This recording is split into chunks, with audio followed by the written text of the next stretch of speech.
Welcome to your lecture on the review of medical literature. I'm Dr. Jamie Natasha Pagaw from the Department of Preventive and Community Medicine.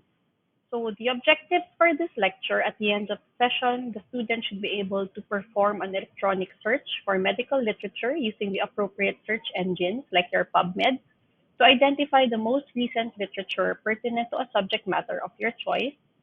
You should be able to summarize the information that will elucidate and clarify the subject matter of your research protocol. You should be able to write the bibliographic entries sourced from books, journals, the internet, and others. And you should be able to write a review of related literature for your research protocol. So we have to ask a question, what is evidence-based medicine? And this refers to the judicious use of current best evidence in making decisions about the care of individual patients. Conceptually, EBM will involve three fundamental principles. First, optimal clinical decision making requires awareness of the best available evidence, which ideally will come from systematic summaries of that evidence. Second, EBM provides guidance to decide whether evidence is more or less trustworthy, meaning how confident can we be of the properties of diagnostic tests, of our patient's prognosis, or of the impact of our therapeutic options. Third, evidence alone is never sufficient to make a clinical decision. Decision makers must always trade off the benefits and risks, burden, and costs associated with alternative management strategies, and in doing so, consider their patient's unique predicament and values and preferences. Decision making based on evidence is the hallmark of your evidence based medicine. The new paradigm of EBM makes learning new things more self directed and less reliant on teachers. EBM also integrates a medical practitioner's own clinical experience or expertise with the results of your medical research. So creating your research is obviously hallmark to this evidence-based medicine. And reviewing literature is also one of the initial steps taken in the whole process of planning a research work. Here in literature review, the available literature is read, reviewed, and assessed to determine if there is already a solution to the problem. Developing the research question entails a thorough and continuing review of the work of others, both the published and unpublished literature. Literature review is a critical assessment of existing references or the previous studies done. It's a review of studies to gain familiarity with what is known and written about the subject and what has not been previously documented. So I think very central to literature review is this quote, like, although you need to summarize relevant research, it's also vital that you evaluate this work, meaning you need to select what part of the research you want to include in your study or what you're going to read through. You need to show the relationships between the different work, meaning what are the methodologies that they use, what are their similarities and differences, and show how these work will relate to your work. What is its relationship to your methodology? So when sorting through different resources or materials, it's important not just to read them or include all of the studies or include all of the articles that you come across. When reading these materials or completed research studies, you have to look for similarities to your own study in terms of the problem, the methods or the procedures used in those studies, and what are their results, and how are these going to be applied, or how can they be applicable to your own setting. So while going through your literature, it's important to make a list of previous studies and researches the research has made which have some relationship with the present problem. You want to provide a brief annotation under each of these related literatures explaining the relevance of the said material to the present study. You also need to establish the fact that the present problem under your study is not an exact duplication of other studies previously conducted. Central to your literature review is learning how to annotate your sources, and this provides you with a record of relevant literature, and this should include the citation, articulation of the author and the audience, a short summary of the article, a critical commentary of your view on this article, and notes on relevance that remind you of the significance, accuracy, and quality of the sources cited. Your related literature will also provide a conceptual and theoretical framework of your own study. This provides information on past researches that will help you as the researcher uh, gain information on the methods used, population and sampling considered, the instruments used in those researches, and the statistical computations that can help you in your own study. It also provides the findings and conclusions from which you can compare your what you expect or what you would want to expect to find in your own research. To be able to review the literature efficiently, the initial step taken is that of identifying what right literature would be needed to suit the needs of to suit the needs of the researcher. Finding relevant literature can be made easier if you are able to readily access and draw on a wide variety of resources, such as your reference materials, books, journals, gray literature, official publications, and other archives. Luckily, at this day and age, we're able to get a lot of resources online. So we have a lot of electronic databases that are made available to us that can also have free articles that you can easily get, such as your PubMed, the Cochrane Library, Google Scholar, and our own local database, Herdin. These other electronic databases, Ovid, Web of Science, Science Direct, and Scopus, are linked to major publication companies. However, sometimes they may have a price or they may need to be bought when you're going to access these articles. So important in doing your literature review is not just reading through it, but you need to take an analytical approach to your reading. And this will imply your purposive reading, looking at its usability, the completeness of these articles, and the consistency in your resources. So because our databases are so easy to get into or to delve into, it gets a bit overwhelming because you have to ask the question like, what articles can I use? How old should they be? Or how many do I need to read through? So to answer how recent or how old these articles should be, everything should be up to date, meaning less than 10 years since publication, except for treaties that are universal or things that are more or less permanent in nature. And when your study entails a comparison between the time periods, for example, if you're looking at from like maybe say the 40s, the 50s, but comparing it to more recent years. So how many should we read through or include in our study? For a master's thesis, it's noted that you can get about 10 to 15 articles or sources. For your doctoral dissertation, about 15 to 25, and for undergraduate reports, about 5 to 10. So now that we know how to look for our resources and how we should be reading through them, how exactly do you write your RevLit?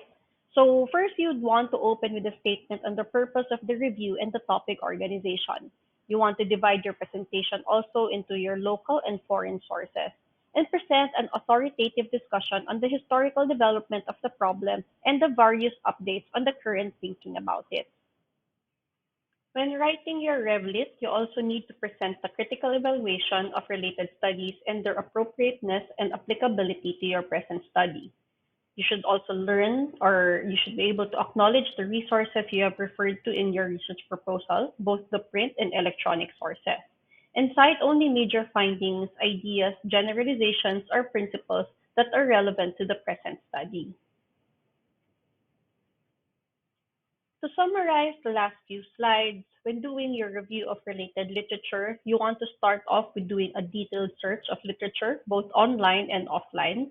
Do a survey and critically read through the literature, again, taking note of their usability, the completeness of these articles, and their consistency. You also need to make notes again on the relevance that remind you of the significance, accuracy, and quality of the sources that you're citing. You need to decide how you want to organize your review. And again, when you're writing the review, make note of the background or purpose of your review, discuss each of your sources, and synthesize or explain how each source relates to one another and, of course, to your present study. So to reiterate, this slide just shows a suggested outline that you can do for your RevLit. So first start with the background literature about the general topic to introduce the field of study to the reader. Cite the recent progress on the specific topic, including all the studies that you've gone through. Compare and contrast these different studies and their findings, and discuss the current controversies or the gaps in these studies. Discuss the strengths and weaknesses of the studies that have tackled your own research question and why there's a novelty and need for your research topic. So now that we know how to use or how to write a review of related literature, let's just talk about how do we use these electronic databases. For this lecture, we're going to be using PubMed, but the search engine for your PubMed is very similar to how you're going to be able to use your other databases as well.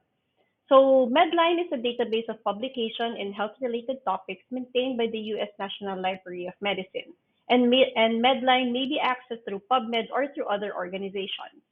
For PubMed or Medline in general, it includes about 5,800 different journals and has about 50,000 new journal articles coming in every month and discovers about 80 countries. So the tutorial that we're going to be doing is lifted from YouTube. So I looked through different sources, and these are like the most comprehensive videos that I found. But don't worry, later on when we meet, we're going to go through it again so that we can do it together on our own computers. So our first topic is going to be the basics of searching, and this is going to cover how to use the search engine and how to use your Boolean logic.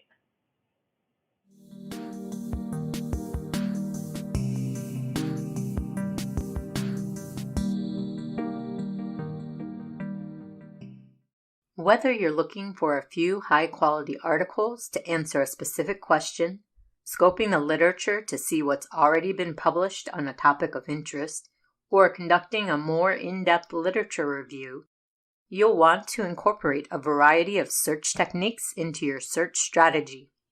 In this lecture, we'll focus on the most common techniques and demonstrate how to use them in PubMed. Specifically, we'll focus on using the Boolean operators and or to combine search terms, nesting to group similar terms, truncation to search for words with multiple endings, and quotes to search for phrases. While this lecture focuses on PubMed, the techniques that we're discussing work in most literature databases, such as Embase, CINAHL, PsycInfo, Web of Science, and Scopus. Let's use the following scenario to dive deeper into PubMed. Your colleagues published an article 15 years ago about the possible risk of mobile phones causing cancer in children. They are now interested in seeing how the literature has changed on this topic, given the increased use of smartphones throughout the world. The easiest method to search PubMed is to type in a few key terms into the search box at the top of the homepage. For example, we can type cancer, children, mobile phones, and click the search button. To see exactly what PubMed did to find these results, click on the Advanced link and scroll down to the History and Search Details box. Next, click on the arrow underneath the Details heading. Here, you'll see the official search strategy that PubMed used. There's a lot going on here that we could discuss, but for right now, take a look at the ands and ors that PubMed has added to the search.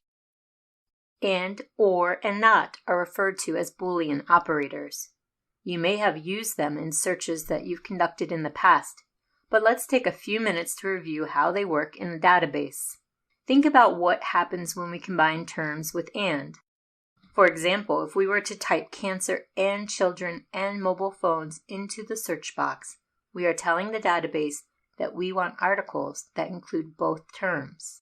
Each time I and in a term, the results get smaller. So when I just search for articles pertaining to cancer, I find over 4 million results. When I type and children, the results drop down to around 300,000.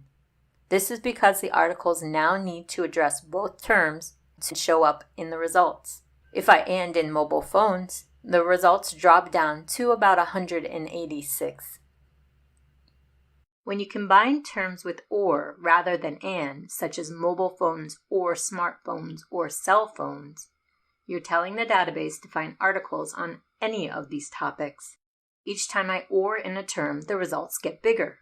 Searching for mobile phones yields around 14,000 results. Typing mobile phones or smartphones or cell phones finds 11,000 more results. For this reason, or is most often used with synonyms or similar terms in order to expand a search. Not does just what you think it does. It tells the database to eliminate articles from the search that use a specific term. Typing cancer, not leukemia, will look for articles about cancer, but removes any articles that talk about leukemia. It's tempting to use not to remove irrelevant citations. For example, I often get asked if it's all right to type not adults to find articles that focus on children. I usually respond with a word of caution. Not runs the risk of removing citations that could be relevant. For example, many articles about children may also mention adults somewhere in the abstract. We will miss out on those possibly valuable articles. Here are a couple technical things to keep in mind when using Boolean operators. PubMed recommends that they are entered in all caps. You may notice that the search works correctly if you use lowercase, but this is only a recent improvement that has been made to PubMed. To be certain that your search is working properly, always use Boolean operators in capital letters. Remember in the search details how PubMed automatically added the and in between our search terms? By default, PubMed assumes that you're anding terms together unless you specifically use a different Boolean operator. This brings up an important point. While sometimes it feels like PubMed is reading your mind, in reality, it's only searching according to how it's programmed. It's using an algorithm to conduct its searches. This point becomes important when you begin to use a mix of ands and ors. If you type children and cancer and mobile phones or smartphones or cell phones, you might be surprised by the results that you get.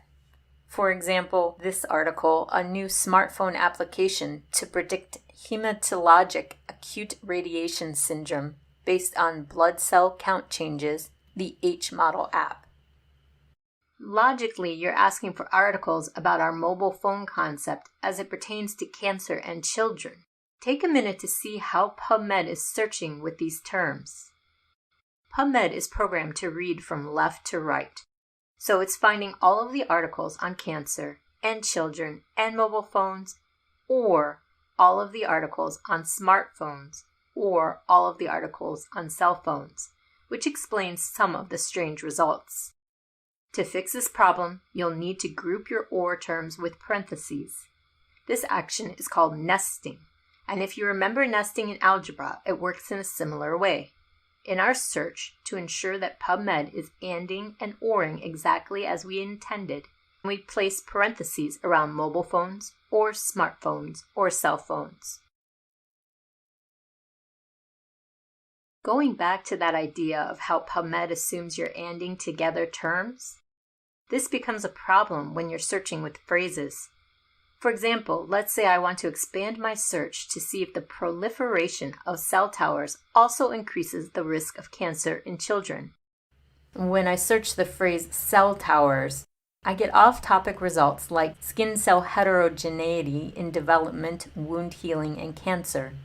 Looking at the search details, we can see that PubMed is finding these results because it's splitting the terms apart and looking for articles that address both the word cell and the word towers. To remedy this problem, keep your terms together and put double quotation marks around phrases. Looking at our search, we can use quotes around the phrase mobile phones and cell phones. We don't need to use quotes around smartphones because this is all one word. You only need to use double quotes around multi-word phrases. To save you time, databases including PubMed allow you to search on variations of a root word by using the asterisk to represent the rest of the term. Using this asterisk is called truncation. For example, putting an asterisk at the end of mobile phone will retrieve mobile phone or mobile phones. Using an asterisk at the end of child we'll find variations of this root, so child, children, childhood, etc. As you can see, using truncation means that you don't need to think of all possible term variations and include them in your search. One important thing to note about truncation in PubMed, however, is that you can only truncate the last word of a phrase. So I can't search cell with an asterisk towers to get cell phone towers, even though it makes sense logically. Instead, I would have to type out each phrase and use an or. So cell tower with an asterisk or cell phone tower with an asterisk. In both cases, I put these phrases in double quotes. Notice in PubMed you can now use truncation and quotation marks to keep the phrases together. This is a new feature introduced in PubMed's latest upgrade. We started this lecture with a very simple search on the PubMed homepage. Now that we know about a few database search techniques, we can apply them to our search to make it more effective. First, I add in my similar terms, placing an or in between them. I also make sure to group them together in parentheses. Then, I put double quotes around the multi-word phrases. Last, I look for opportunities to use truncation. For example, I could search cancer and child with an asterisk and, in parentheses, mobile phone with truncation at the end of the E, putting that phrase in double quotes, or cell phone, again truncation at the end of the E, putting it in double quotes, or smartphone with truncation at the end of the E, or cell tower with truncation at the end of the R, and putting that phrase in double quotes.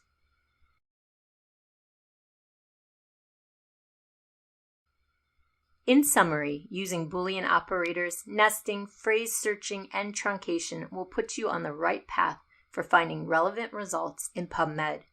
There are other search techniques that you can incorporate, but understanding how and when to use these 4 techniques is crucial to building an effective and efficient PubMed search.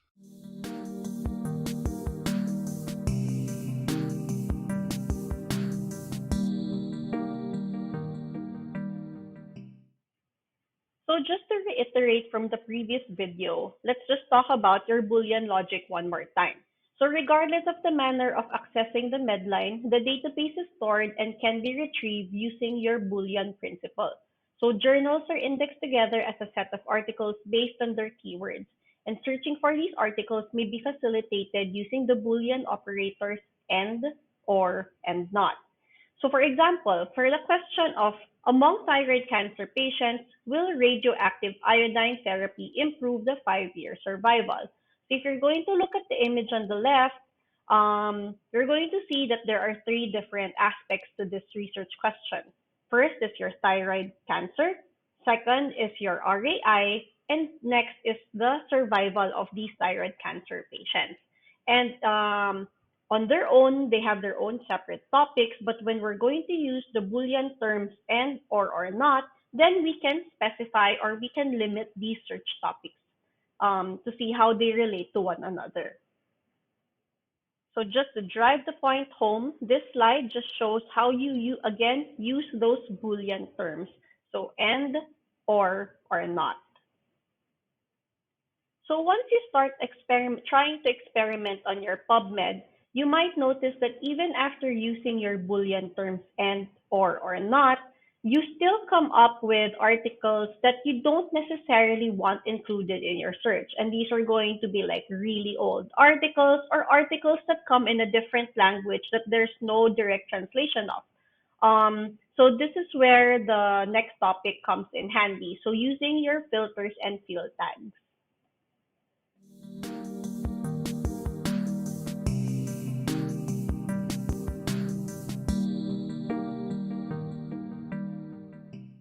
When using PubMed, you may find the number of results that it retrieves to be overwhelming.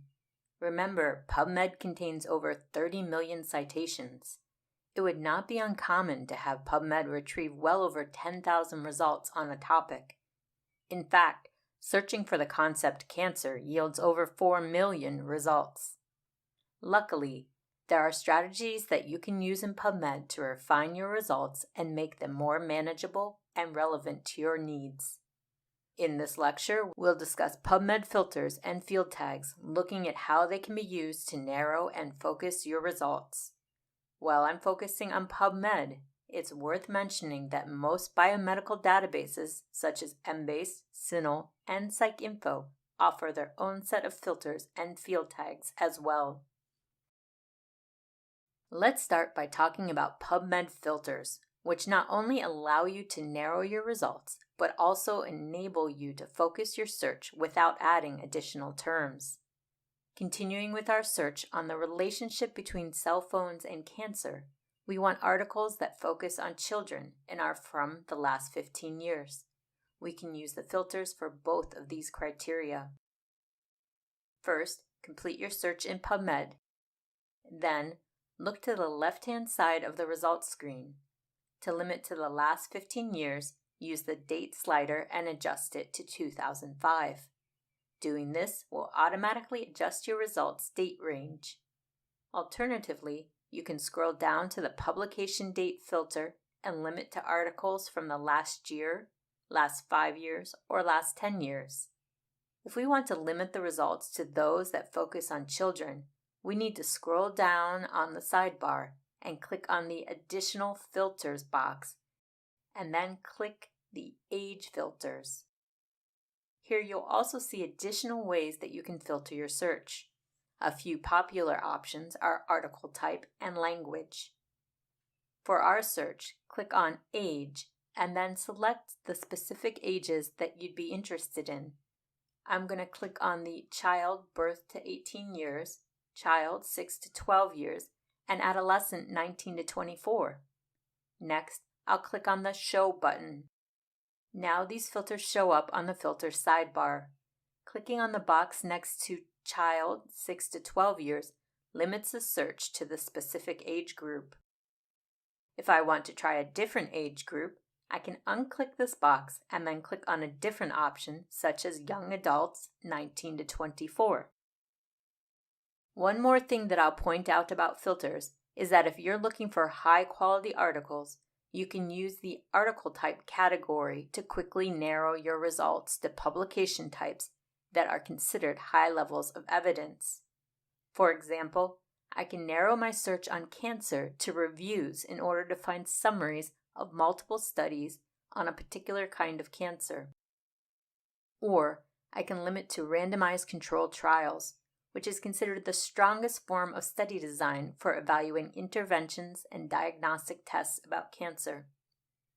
One feature that I find frustrating that's important to note is that the filters that I turn on will remain on even if I move to a different search.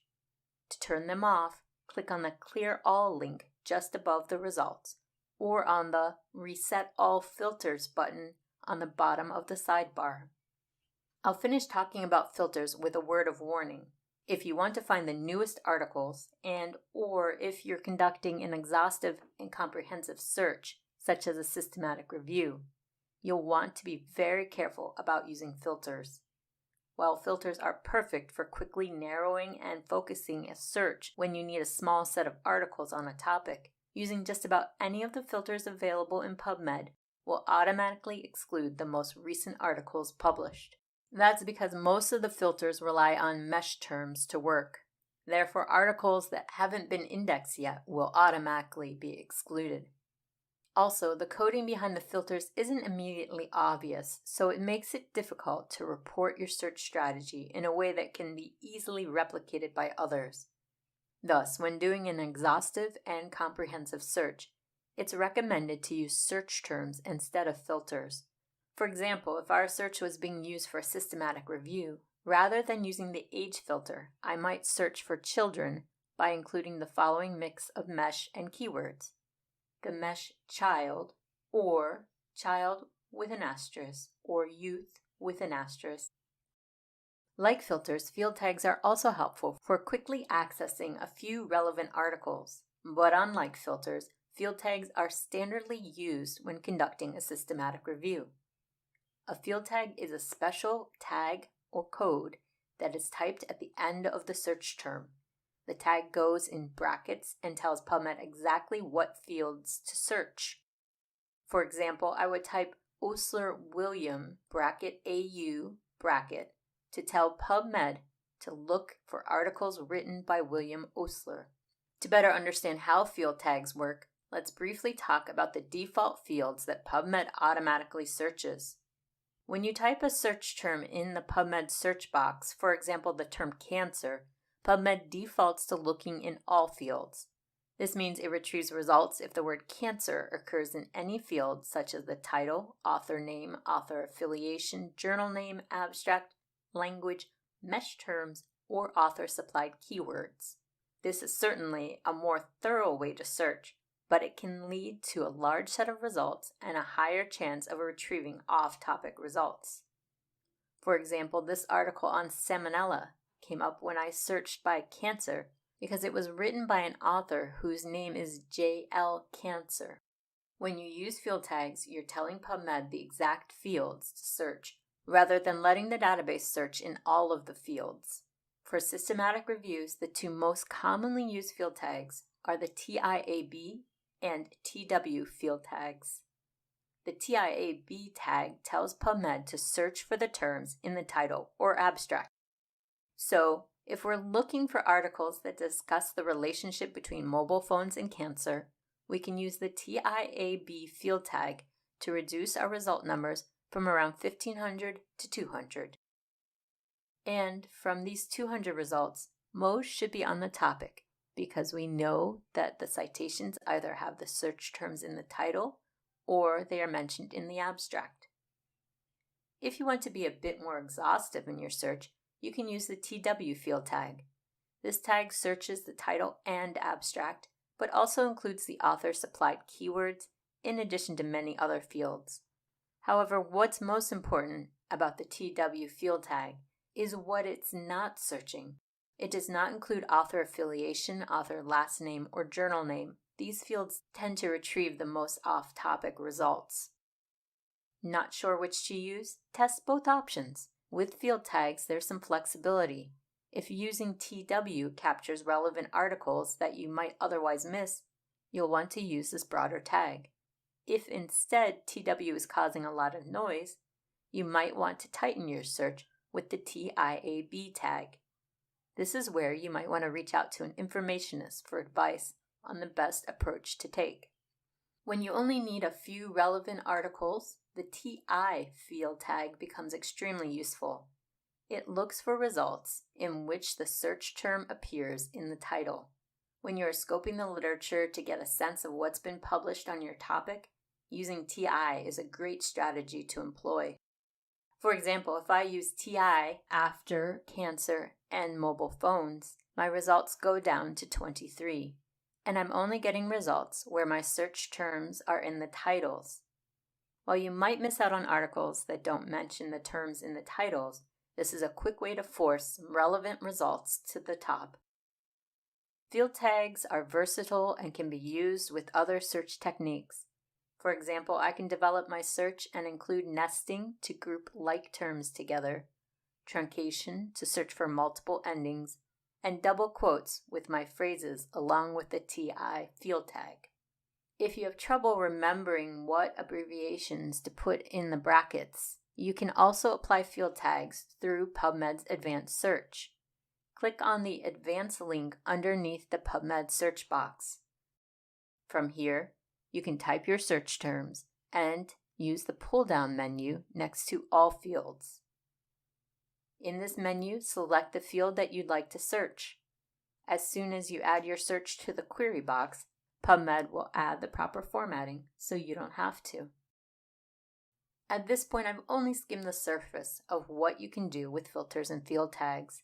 If you would like to know more, check out PubMed's user guide. You can access it from the PubMed homepage by clicking on the FAQs and user guide link underneath the Learn heading. For a full list of field tags, visit this guide and click on the Appendices link on the left-hand side, and then click on Search Field Descriptions and Tags. In closing, it's important to remember that one of the reasons that PubMed is seen as a go-to database for biomedical literature is because of its extensive collection of citations. But if you find yourself in a situation where you need to narrow or refine your search, filters and field tags are two search techniques that can help.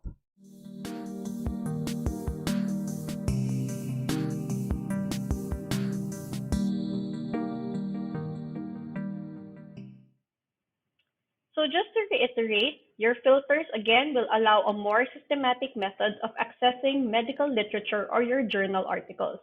This will help refine your search yield by dictating specific characteristics of the target research papers that you really want to see, like the date of publication, study population, the research, the subjects involved, etc. So just like any search engine, there are different keywords that you can use or you can enter when you're looking for a certain topic. And then it comes to your mind like, what if I'm not getting the topics or the articles that I want because we're not using the same keywords? Like for example, if you're looking for a study on COVID-19, you might think, do I need to use the word SARS-CoV-2 or coronavirus, etc.? So this next topic is going to help us maximize the search terms that we're using. So these are going to include your search terms in your advanced searches and your mesh terms.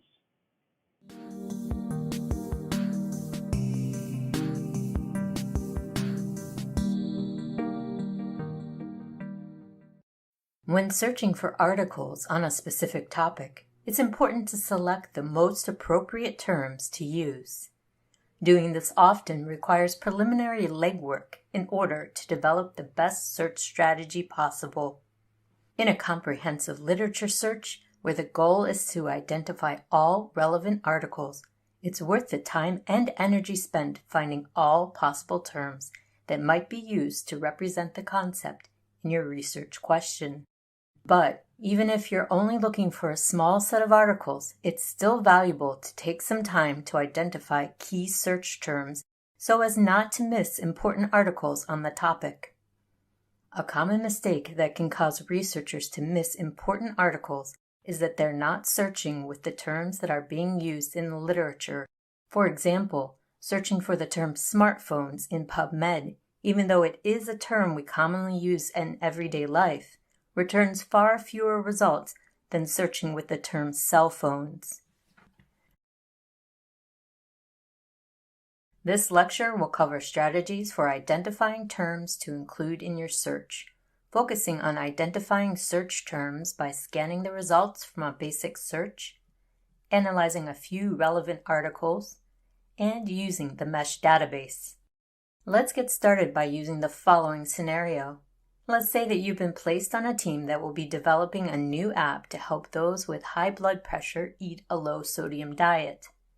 As a first step, your team decides to conduct a quick review of the literature to see if any mobile apps like this already exist, and if they do, how and where were they used and were they successful. First, let's identify the main concepts we want to explore. From our question, we'll use the concepts low sodium diet, blood pressure, and mobile app. Sometimes the best way to find out what search terms to use is to dive into PubMed and see what you find. To do this, I'll start with a basic search. That is, I'll type low sodium diet and blood pressure and mobile app in the search box and click on the search button.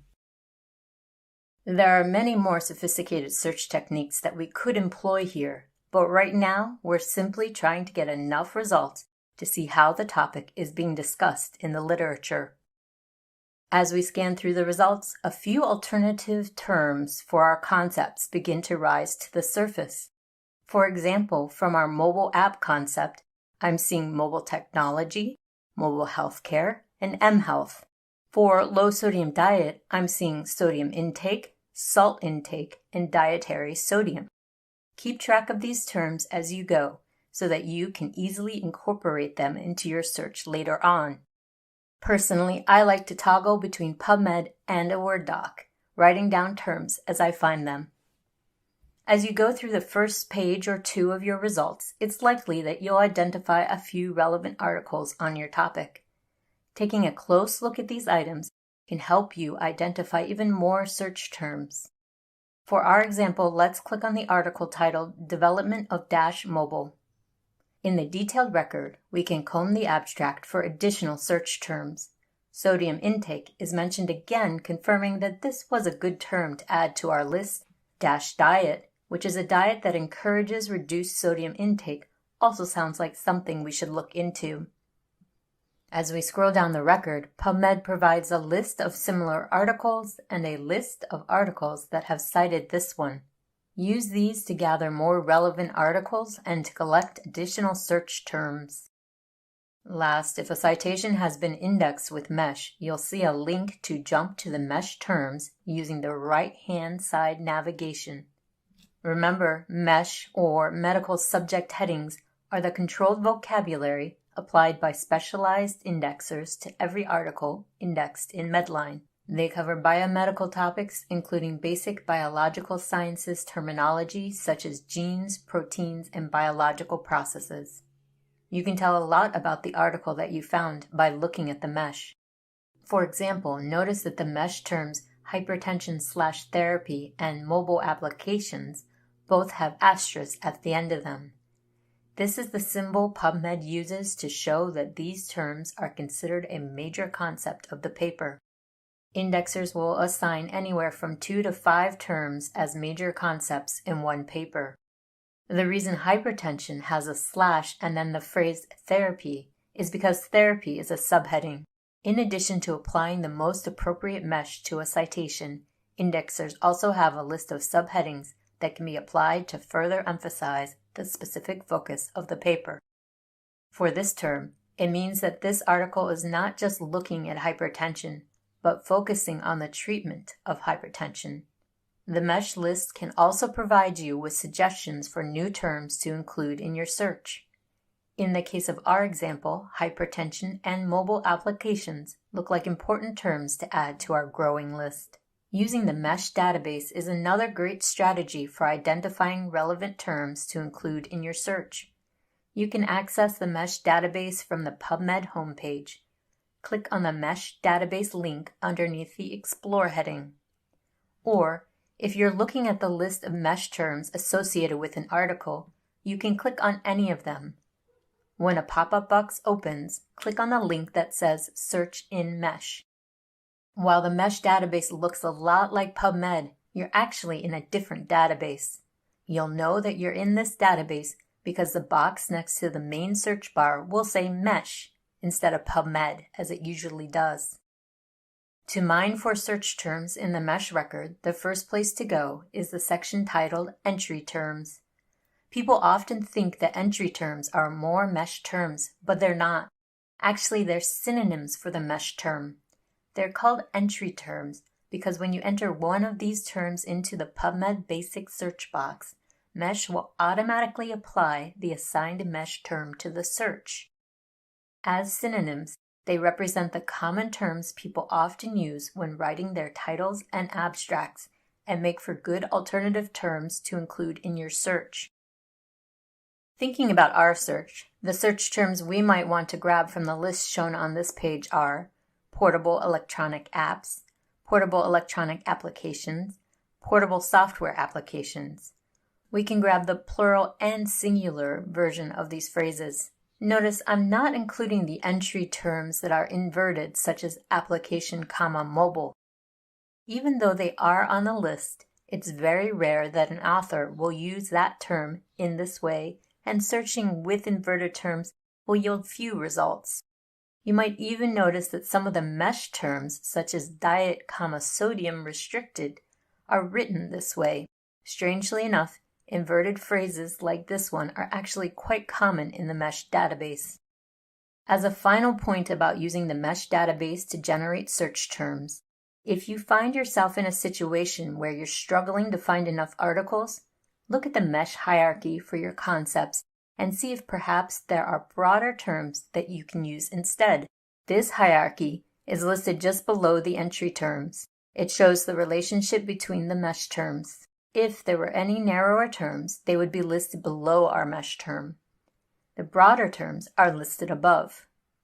For example, if you weren't finding enough articles about low-sodium diet, perhaps you could expand your search by using the term diet therapy or nutritional therapy.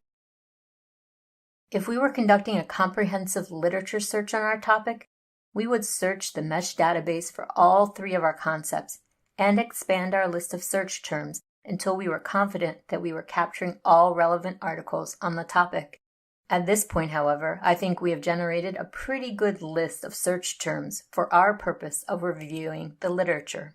In summary, looking through the initial basic search results, closely examining relevant articles, and exploring the MESH database was enough to help us generate a few additional search terms for our research question.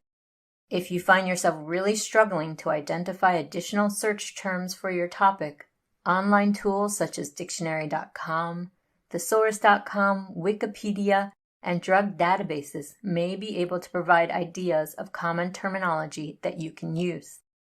And remember, you can always ask a Welch Medical Library informationist for additional suggestions. Once you have your list compiled, you can start developing a slightly more sophisticated search. As you continue to search, always keep an eye out for more relevant terms that you might have missed in this preliminary round.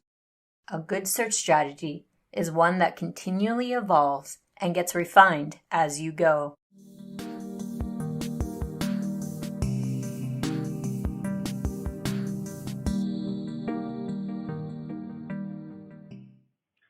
So again, just to reiterate, when we want to try to maximize our search keywords, we can always use our medical subheading or our mesh terms. So mesh is used for indexing your articles on Medline or PubMed, and it provides a consistent way to retrieve information that may use different terminology for the same concept. So for our face-to-face didactics, we're just going to try to practice this again on how to use our mesh search engine and how we can how we can search for mesh terms and expand our search while looking at the different articles that we're already reading through. Now that we know where to get and how to get these journal articles and how do we write them on our review of related literature, the next question is how do we say that these ideas were from these articles? And that's what our next subtopic is going to talk about. So the references and citations that we can use in our scholarly papers. So referencing gives acknowledgement that the research investigator used ideas and written material belonging to other authors in the same research topic or field of interest. A citation is an acknowledgement that one has used another person's work in his or her writing or manuscript, either by referring to ideas of original authors or by including a direct quotation. It must be acknowledged in the actual text of the manuscript that these other ideas or the ideas of others was used in our academic writing.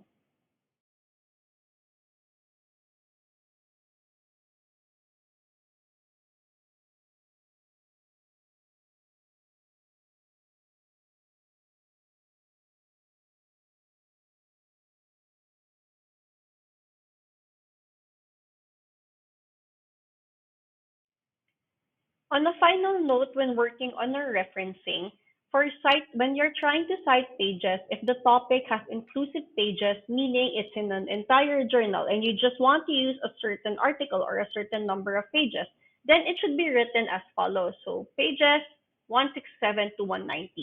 However, if the whole book was read as a reference, it should be written as follows, n number of pages. And again, if your statements are lifted verbatim, it should be enclosed by your quotation marks. So that's it for my lecture, guys. Thank you so much for listening. And if you have any questions or comments, feel free to just drop an email to me or message me on your Canvas. Otherwise, you can ask me when we have our online face-to-face meeting. So see you then.